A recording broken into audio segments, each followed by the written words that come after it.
Holy shit, Stugotz. I think some of the local hour is going to bleed into the rest of the show because we got a ton of things going on. Chris Cody's highlight team, the Cesta Cyclones, is gone from last place to first place. They turned the Magic City Casino into a vibrant mecca of sport yesterday.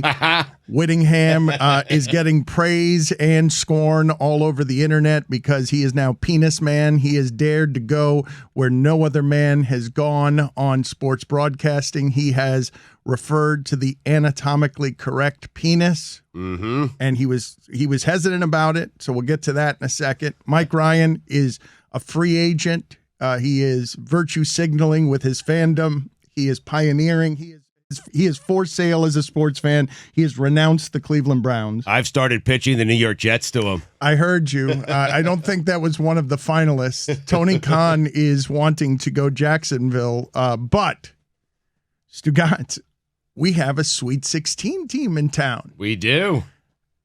Chris Cody, we told you that this the Clones didn't make the Sweet 16 yet. I don't know. Like they're fighting for it. They should end up making it. Baby steps. But is it cones or clones? I like the quick go cones, even though it's clearly clones. It's the same number of syllables. Go cones. Just sounds better. Go cones. Same number of syllables. Yesterday gave me a throw an L in there. We don't take L's. Clones. We get rid of all L's with the Cyclones. Go cones.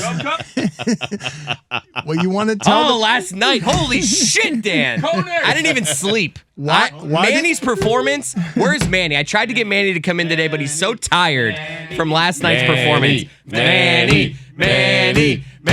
Oh my God, he's so old, but yet he's still got it. Who's the best old athlete ever? Put him on the Mount Rushmore. It's Manny. Tom Brady is the Manny of football. Symbolically, your highlight team, absolutely, among all the teams I saw out there, had the most players who were perpetually pulling up their pants. You're trying to push this narrative. Yeah. Manu was a star last night. I will not let you. Manu, whatever his name is. I will not let you just put all the focus on him pulling up his trousers. Yes, he had to do that, but while doing that, he was throwing rockets from the long side of the court. Well, Manny came over.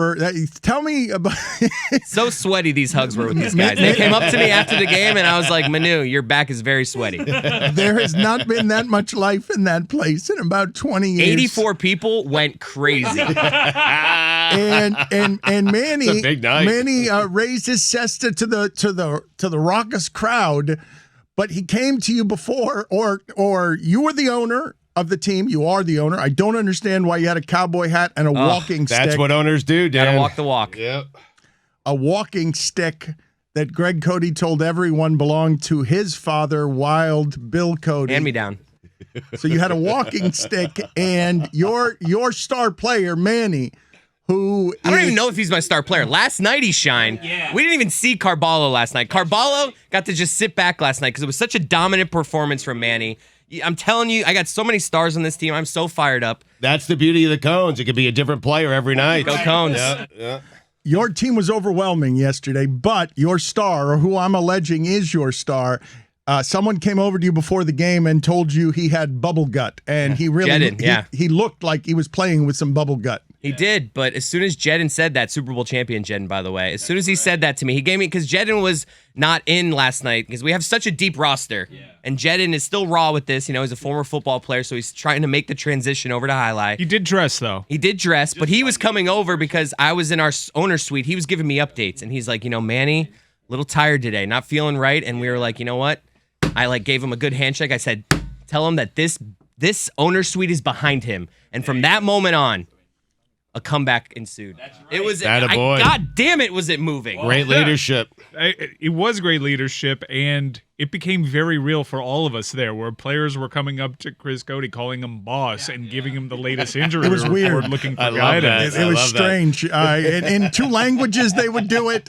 Jessica, you just rolled your eyes several times. Oh, no, not at all. I had a wonderful time last night. It was my first time at Magic City Casino, and all the credit to Chris Cody for shattering Marlins attendance records last night with his highlight team. It was so exciting. Dan, I knew nothing. I knew nothing of Magic City. I didn't even realize, there's a casino by the airport. Okay. I guess that's what you guys have been talking about this whole time. I'm kind of tuning out. Went there. I knew nothing about highlight. I knew nothing about the Cesta Cyclones. didn't really know what this whole bit was. It's not even a bit. He's actually the owner. It's a very easy sport to follow. Some people won money last night. Not me, not Chris Cody, but some other people in this room won money. Yeah, a lot of people. Greg Cody won money, the Sheets and Giggles guy, Jer Bear. He was there. If you pick, because we got a sheet, basically. He's always there. Your Bill. team stormed. Your team crushed whatever that other team was. The former first place Wall Warriors. That was a battle for first, and Chris Cody's Cones swept the day. 6 out of 6 points we got. And you know what, Dan? You know what was great? Seeing all of our coworkers there with all of our boyfriends and husbands and wives, and Bob was there. Let's go to Bob. How about Bob? Bob was there regardless of our presence. Everyone was there That's a except God Sunday. Bless Football. I was there in spirit. I mean, negotiations, appearance fees.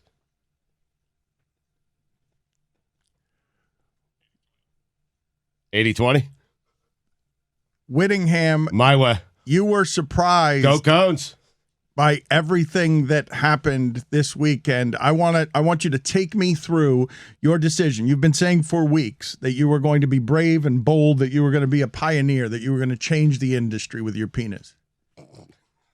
For weeks around here, you've been saying that you will, if someone gets hit in the Greg Cody's cock-a-doodle-doo, that you would just simply say he was hitting the penis. Was there a hiccup of hesitation? You finally got your moment. Everybody was waiting for it. You had to do it. Yeah, so there's a moment where Cross comes in from the right side, and the goalkeeper very obviously stopped it with his penis. And I realized in the moment that it had happened, and that I was kind of going to allow the play-by-play person to handle this one.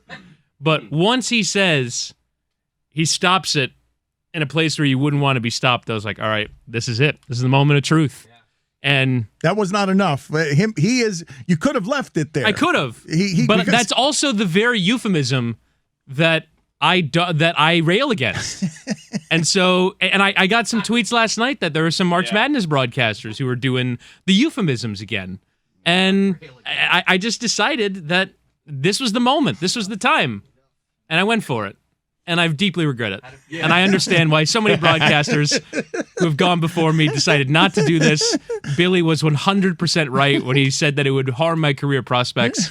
And I've been stewing in it for 36 hours. Oh, boy. I have a question first before we get into the backlash. How did you know it hit his penis and not his testicles? Well, okay, so on this morning's edition of Football with Grant Wall, which I co-host with Grant Wall, his wife, Dr. Celine Gounder, who we've had on the program, she wasn't on to break it down, but she did say to Grant, next time, when he does this, have him say testicles or gonads, because it is more likely that it hit him there, and it is more likely to have been the pain center than the penis.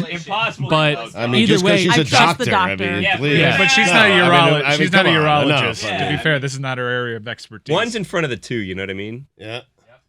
Why do you deeply regret it, Witty? Honestly, it's just like waiting for a text. Like you're just waiting for a text, and you just Jesus, and like Billy, what was in your throat from What the is in his weekend? My God, you were Bill. far I'm away getting from old. the Hanging out with me. microphone. Yeah, it's not going well. You were far away from the microphone, Wow. and it sounded like you coughed up something super COVID-y. I wish I could cough something up. There's something stuck in my throat that just won't come out. It's horrible. Man, it's been there for like a month, though. I No. mean, Is it 3. food? wow. No. Oh, like a cough. Put a mask on. I got did food order- stuck in my throat once. Whittingham, deep regret. What has been the backlash? You were bold, you were brave, you regret doing it. If we go back 36 hours, you would do it differently. You would let the moment pass. yes, I would. It's honestly Be proud of your penis, man. it's honestly just like waiting for that text, right? For like I've worked with people like that, like have like helped me with my broadcasting. I'm just imagining them like shaking their head in disappointment at like, oh, this guy could have done something with his career, and he ruined it by saying penis on television. You embarrassed me. I mean, Ruined it. Let's play the sound here. Mike, what's the courtesy I got to give Do here? the All right, let's go to this sound and see. I don't know why you regret this so much. Galese with another intervention. And you had two players just waiting for that ball to come through. It just never did. Look at that low service.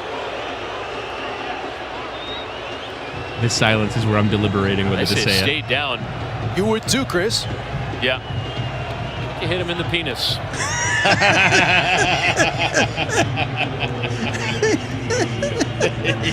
He didn't want to say it.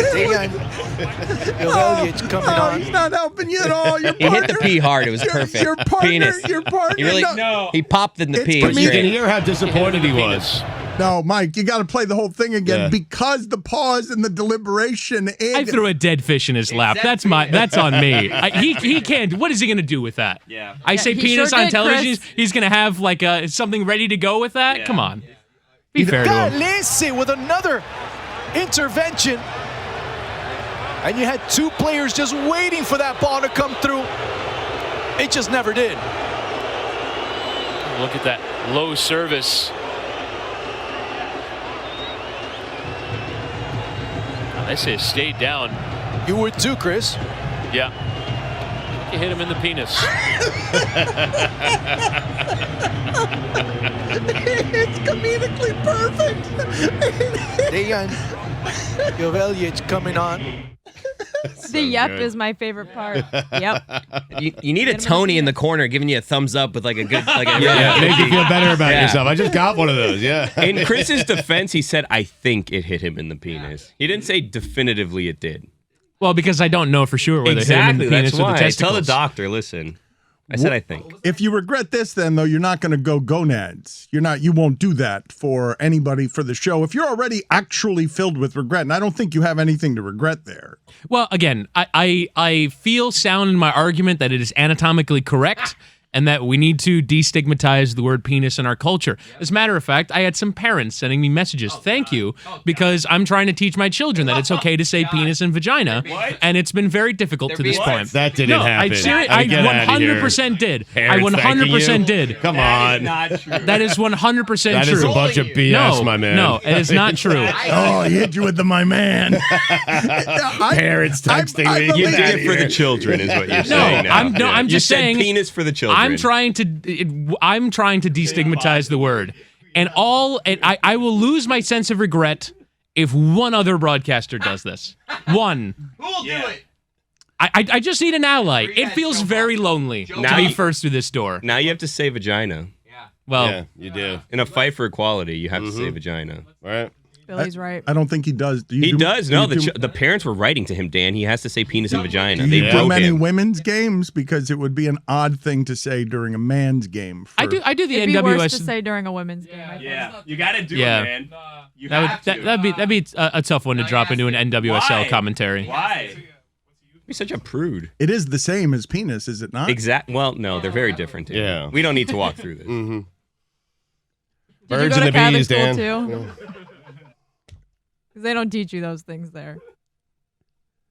Not supposed to talk about it, Dan. I don't understand regret here, though, Whittingham. I really don't. Because what is the backlash? If you've got a couple of parents. Well, because he takes his career seriously, so he doesn't want to be But known he as the didn't do penis it- person. He didn't do anything wrong. He is right in his conviction. He is right. You heard conviction there? I heard conviction beforehand. I heard when he said it, I heard comedic conviction. I heard someone who confidently ran into that breach with his penis. Yeah. You hit him in the penis.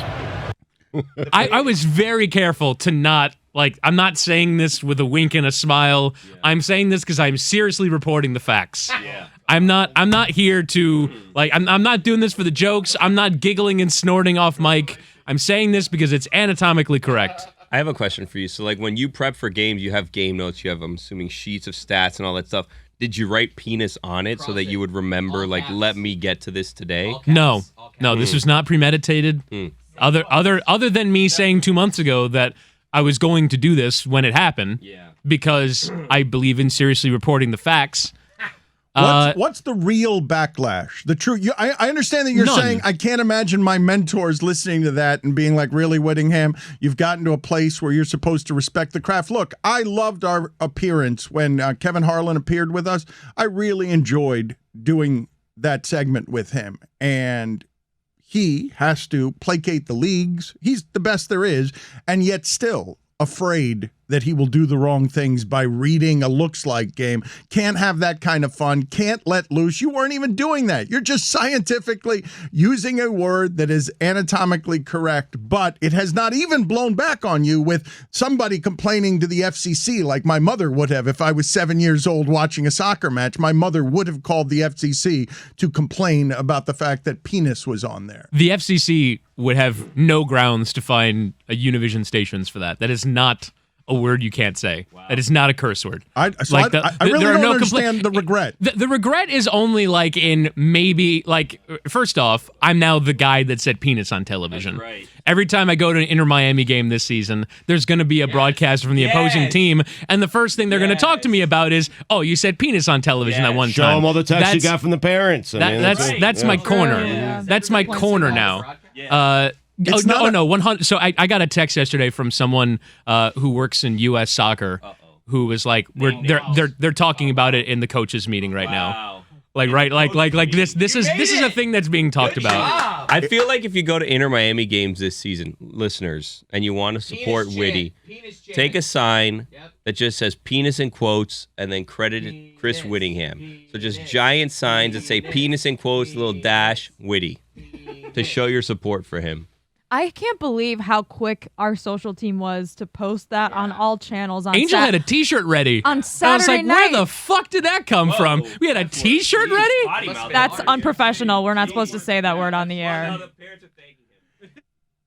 It is unusual to me that you would look at us while we're talking here and you would say that Chris Whittingham, the guy who said that he would not trade his own career for Jim Gray's, now can possibly at 28 have a legacy as penis man and doesn't want it, wants to discard it as if it would be a bad thing to be. You're the guy who said penis as opposed to all these. What has Adam Amin ever said? What have any of these people who are great? Don't remember a thing. I mean, all these people who are great at you give me one goddamn sentence of Bob Wischusen's you remember. You now have a mark. Poor Bob. And it's not a bad mark. You have something that stands out. It is yours. It is your penis. It's just, this is my corner now. Yeah. It's okay. Stand there proudly with your hands on your hips. Yeah. Right now? Just take over your corner and keep your corner. Do not be ashamed of your corner. It's a good corner. I think you should be really proud of this. This is something that differentiates you from all the other broadcasters. We should build a monument to this. We should build a statue of Whittingham's penis. Yes. And then there's the heartbreaking story of the week, and we will get to. I don't think. Am I wrong about this? Has a University of Miami basketball team in our lifetime ever won this next game? Gotten to the Elite Eight? No. The furthest they've ever gone in our lifetime is where they are right Sweet now. 16, yeah. But I think when you consider the quality of the opponent, I think this is the best opponent that the UM men's team has ever beaten in the NCAA tournament. This is the best run in the NCAA tournament for a men's team. They've got an older team. And to me, the most amazing thing about the last two games, Stugotz, is they can't shoot.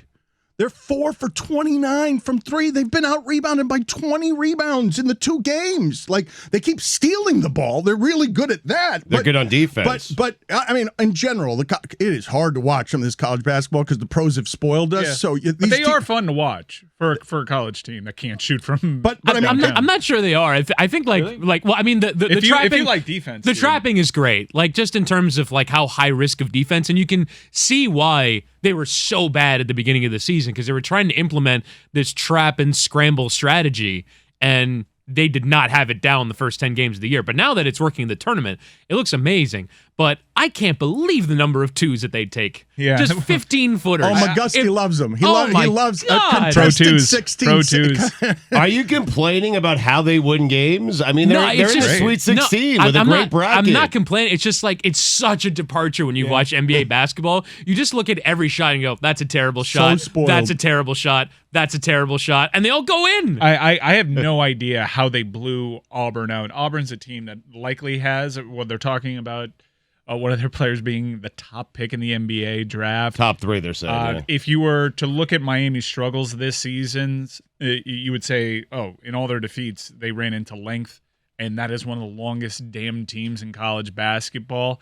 And Miami boat raced them with athleticism. They were showing Bruce Pearl before the game, talking to his teams, like, they're a good team, but if we don't turn the ball over, they're not beating us. And everyone was shaking their head, yeah, Miami needs turnovers. They're obviously focusing on limiting turnovers. Didn't matter. They couldn't hold on to the ball. Miami's athleticism, particularly on the defense, Miller, I think, did an incredible job during that game. Zay Wong, his body control, his ability to control the ball. He's explosive in the paint. And he's a shot away from the NBA, but in terms of like being able to drive to the hoop and his athleticism, he's got pro aspects to his game. They played really fun. That was a shocking result because of the team they went up against and how they throttled them. It was close at the half, and it shouldn't have been. Because, it was a 1-point game. But Miami missed so many shots, so many layups, and again, Stugotz in the 2 games, 4 for 29 from 3. Like, if I tell you before this tournament starts, here's what's going to happen. In the 2 games, Miami's going to be 4 for 29 from 3, and they're going to be out-rebounded by 20. You're going to say, did that happen in 1 game? Because I assume they'll lose the first game if that's what the stats are. I'm going to say they're out, but they play very good defense, and they don't turn the ball over. That's important. Like, they had 4 turnovers against Auburn. And they only play 5 guys. Like, they're not playing very many players, and one of them's the Warden with 2 A's. We going to get that started? We got to... That's been started. He's been turned into Rudy Gobert on Friday. It was ridiculous. Blocked it out too because he injured his hand very early in that game, and he was just smashing blocks away with that injured hand. And he was desperately needed because of Auburn's incredible size. Now they have a very favorable matchup in Chicago against Iowa State, who I think is an 11 seed that found its way. But they're also saying that they've got a very favorable matchup. Right, they have the Canes. Right? Easily, but Auburn was a team that many people were picking to go to the Final Four. This is a team that was at the Final Four just a couple of years ago with some pro prospects on that team. And Miami, wire to wire, led that entire game. And I was so impressed, and it was really unexpected. Bruce Pearl, when they were down like 17-8, had one of those in-game interviews, and he was just talking, and then at the end of it, he just said, and he was very chipper about it, happy, they're down 9. We're okay. We're fine. And now their season's over. And they lost by 18 to a team that just kept stealing the ball from them. They've got 22 steals. Is it 22 steals in the 2 games? But why shouldn't Bruce Pearl be happy? I mean, he was kicked out of the game for having a barbecue, and now he's back with one of the richest contracts in the game. I mean, who cares about winning? He just lost to Jim Larrañaga. 3rd Sweet 16 since he's been here. Look, I forgot about the second one. Amazing. So did I, actually. I forgot that they beat Wichita State to make it, and then they got They had one Sweet 16 in their program's history before he got here. This is not a team that has any right to be good at college basketball. And that team, I think, was Leonard Hamilton's team, which is the only team that had like a legit first-round pick on it. Tim James, they never have first-round picks. Johnny Helmsley. Yeah. Salmons ended up having a really good career. And actually, the team that made the Sweet 16 a couple of years ago that beat Wichita State on the way over there had some NBA players on it, just not household names. I mean, Bruce Brown and Lonnie Walker are still out there doing it in the NBA. Yeah, like, but they actually weren't on Lonnie Walker wasn't on that tournament team. If I had told you that they were going to shoot 1 for 14 from 3 in the first game, and that the improvement would be 3 for 15, and that they'd beat the number 2 team in the country by 18 points, not like just, hey, we're going to beat them on a buzzer beater. No, smoked them in the second half. Number two team in their bracket, in fairness, but this was a team that was very highly regarded. 2 seed, my bad. But I mean, you go back to that USC game. And the one felt like it took forever. I'll go back and look at the box score and see when it came. It felt like it came 35 minutes into the game. And they were just like in a knife fight for 35 minutes, just trying to go 2 for 2 for 2 for 2. Like, it's so strange to not have the 3 in your arsenal in basketball. Like, you're so used to every lead being dangerous in the NBA because any team could just hit 6 out of 8 threes and you're back in the game. With Miami, it's like, oh, we're down 7. They have to make 4 twos to get back in it. Like, it feels so insurmountable. Yeah, but it's just it's a bad stretch of games from downtown. Miami's not a bad shooting team from the outside. So you got to think that the shooting will come around because there's no way turning the other team over this much is any kind of sustainable. Maybe it is, but more likely that the shots start falling from Miami. I thought less of North Carolina because Miami hit like 23s against them and beat them by 40 at home. And I describe them as a shit team when they're in the Sweet 16 now, just because of that one game that I saw. Every ACC team, pretty much. I'm sorry, Jess, too soon. I know you're only ACC in basketball, and you gave a good run. Notre Dame women play today. Please, we're not doing this whole default to the men's tournament thing today. I'm going to correct you guys every single time you do it. There's 2 tournaments going on. Right. Notre Dame women. Do you think it's an overcorrection when we're specifically talking about the men's tournament? But it's yes. okay. You didn't make it. It might be an overcorrection, but it is one that I will stake my reputation on. Witty, that Charlie Moore 3 came with 5:47 to go in the second half. Charlie Moore, by the way. Like that, he is. Larrañaga called him Chris Paul. He only exists in college basketball. Not nice. Like you watch his game, it's like this only exists in college basketball. Yes, it is. Funny. He's a 6th-year senior. He's played for 4 schools. But all of them are old, and they're all 26 years old. And they're not just all old. Yes, because they're like a G League team. But I made fun of Mike because recently he was talking about the basketball program and he was tired of Larrañaga, but I owe him an apology because goddamn 12 years ago, I said this guy was coming down here to retire like old people do, and he's been here 12 years, and they have no right to be in the Sweet 16. He's a tremendous coach. We've had more segments to the Final Four. I've counted. We've done more segments where I apologize to Jim Larrañaga than actually criticize Jim Larrañaga, but he's the greatest coach in program history. Last year, I think what I was doing at the beginning of the year, let's keep in mind, this is a totally different team than the one that we saw at the beginning of the year. They got blown up by Dayton. But it was looking rough. But Whittingham is right when he says that style, that Nolan Richardson style of pressing and trapping and trying to steal the ball, like even if they're not going to shoot well, that's fun to watch. Right. Well, for a Larrañaga team to have success, you need really good point guard play. And he wasn't getting around when he's our Chris Paul. And they've gotten really good guard play. McGussie was on a tear in that ACC tournament. Zay Wong was actually playing pretty poorly entering the NCAA tournament, and at times he's all they have in terms of a shot generator. And it's been really fun to see. The way that they're doing it is totally unexpected to me. I didn't expect all of a sudden becoming the Nolan Richardson defense and twos and all twos.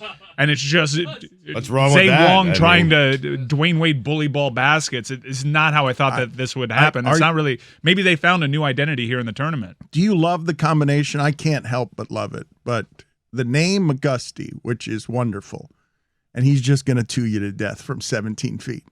But the name McGusty, and also just totally froed out. I can't remember the last University of Miami player to wear his hair that made it feel like 1970s ABA with the name McGusty. We have the Cyclones playing the Hurricanes in the Windy City, and we got a McGusty. I like our chances.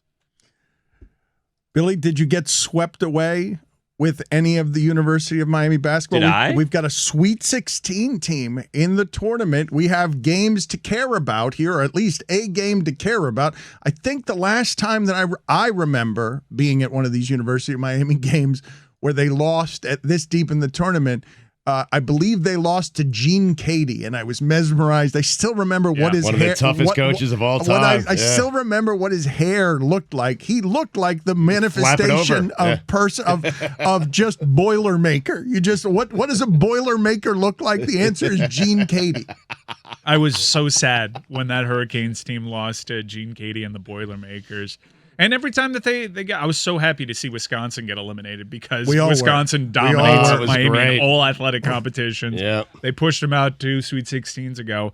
This is the best possible opponent when you look at their bracket, honestly, for them. And there's a legit shot that they're playing a basketball game on Sunday for a shot at the Final Four.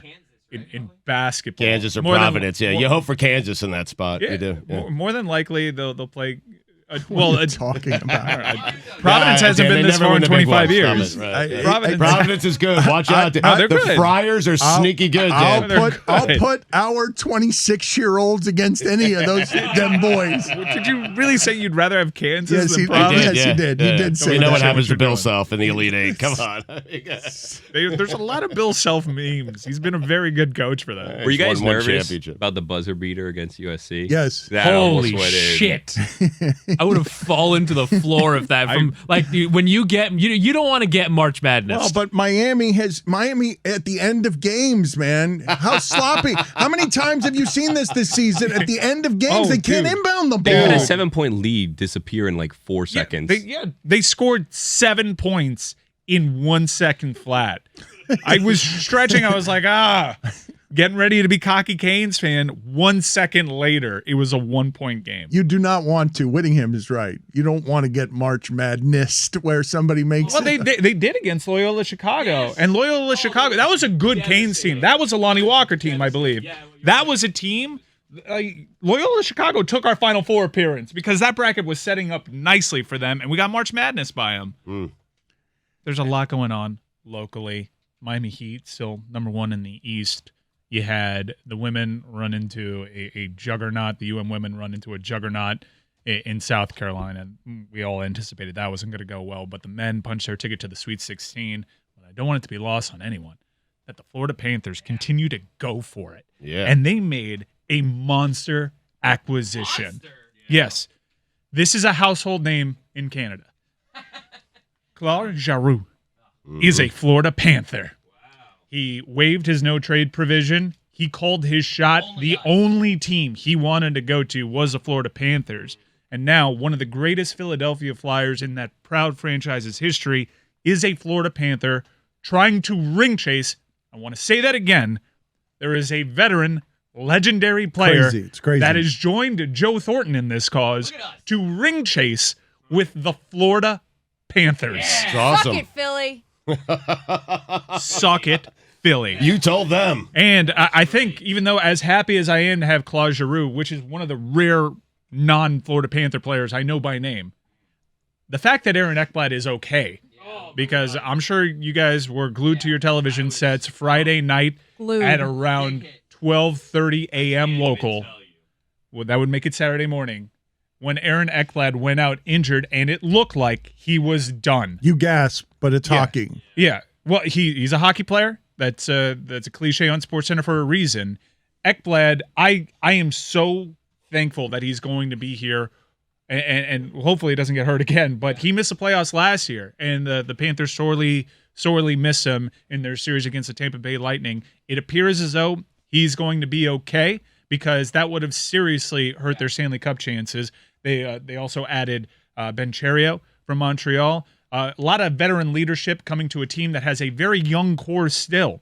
This is a team that, even though Barkov and Huberdeau have been here for 10 years, they're still under 30. Oh, but this is one of the moves. Because the Panthers haven't actually done anything in the playoffs, we can be around here celebrating that, oh my God, the Lightning won the title last year and the Panthers were great in that series. But that is absolutely what management will do when they've got a young playoff team that hasn't played before deep into the playoffs and doesn't know what it's like to be on the road in that sport. You go get a bunch of veterans that have done all that stuff. A veteran and a captain, a guy who's been in the playoffs, a guy who was a captain for the Flyers, has, I think, 40-something points this year already. Like, this is a good trade, good signing for the Philadelphia Flyers, for the Panthers. It gives the Panthers exactly what they needed, some experience headed into the postseason, and a leader headed into the postseason. I think that's, if you could point to something that the Panthers needed, maybe defensively, you can point to some aspects. Obviously, we're a little worried about the goaltending. I thought one of the more encouraging things of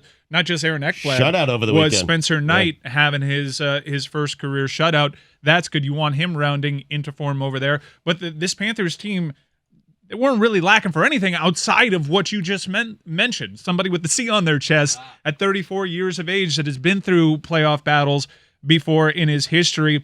It's hard to find a place for Claude Giroux, which is nuts to say. He might be their third-line center, and he's a guy, as you mentioned, I think he had 42 points this season. He was second most points on Philadelphia. He's 34 years old. He's still very good. This is an LA Rams trading for Von Miller situation. They don't need it, but it just signals you are all the way in on this team. And I wouldn't actually say at this point that the team is that young. They're just inexperienced with playoff experience, right? I mean, all these guys are in their prime right now, in between the ages of 27 and 30. They've just been around for so long, not having success. They finally made the leap. And so they're ready to compete for a title, and so it's just it's not. They've made individual players have made the leap, but the team has not made any kind of the leap. You don't think being top seed in the East is making the leap? I think they are replenishing and placing cap. No leap has been made yet. They're getting the players that they've got, because it wasn't just that it went 6 games in the first round last year against the team that would end up being the champions and the defending champions. It's that you have not played with a lead in the Stanley Cup playoffs, up 3-2 against a team desperate, a team that is desperate to save its season. They have not played any real pressurized games, Stugotz. This core has not played games that you're like, oh my God, everybody's sphincter is getting tight because this is playoff hockey on steroids. What you're saying is, and I'm proud of you, do it in the playoffs, right?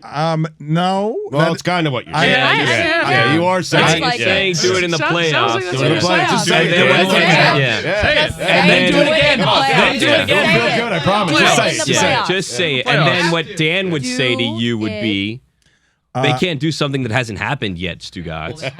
I am not saying do it in the playoffs. I'm saying he said it. They've just got a guy who has done it in the playoffs, because they don't have anybody who has done it in the playoffs. It should be worth noting, though, that where Claude Giroux and Ben Cherio come in, we have to say thank you and happy trails to Frank Vetrano and Owen Tippett. Do we have to do that? Off the top of your head, what's your favorite Frank Vetrano memory? Oh, that one time he was the second star of the game against the Canadians. That's probably a good shout. He was a guy that everyone loved in the locker room. Franklin the All jokes Tanklin. aside, he was like the fun guy in the locker room. Yeah, I'm gonna miss him. These are players that I've gotten to know over the last couple of years, and but you need to do desperate moves in order to topple the 2-time defending Cup champions in the Tampa Bay Lightning. They haven't taken the next step yet. They have to do that in the playoffs. But there is something to be said about veterans wanting to come down here because they think the team is talented enough to win a Stanley Cup. What do you mean there's something to be said for it? It's never happened before. It's great. It's never in the history of the franchise out there on the edges of the swampland in Sawgrass. Hey, that's close to my house. It's never happened before. Well, it's happened before, but in negative context. It was always, one last contract with the Panthers. That'll be the place where I'll retire and have a nice time. Yager. Right, exactly. When I'm 38 years old and I can't contribute anything anymore. But these are guys that can actually help you in a playoff series who want to come here. That has never happened before. This is a straight-up mercenary move because Giroux is a free agent this offseason. You love saying his name, don't you? You do. Claude Giroux? Yeah, you do. You're enjoying the not flow. like saying Giroux all weekend. Claude Giroux? Why would I have fun saying that? Claude Giroux? It's not even that fun of a name to say, Claude Giroux. It's great fun to say. I don't know if it lends itself to chanting of any sort, but it is fun to say. We sound better as a team, as a region, because we have that name on our roster. A club will make you feel like a hockey town. You're right. Well, it's the je with an X at the end. Yeah, it's just all. Yes, like, we got a guy. You need one of those guys. You need to have one of those guys that can be announced as your third star of the game, and they get to say that name. It makes it feel more like a hockey town than just the general surroundings of people wearing socks with sandals nearby. I just wanted to be known that when I saw the positive Ekblad news, I let out a legitimate sigh of relief. Yeah, I saw it. I was like, really? Actually verbalize the word relief. The old sigh of relief. Right. It's you've never done that before. It wasn't. It's sighing the word relief. It's a meditative exercise. Relief.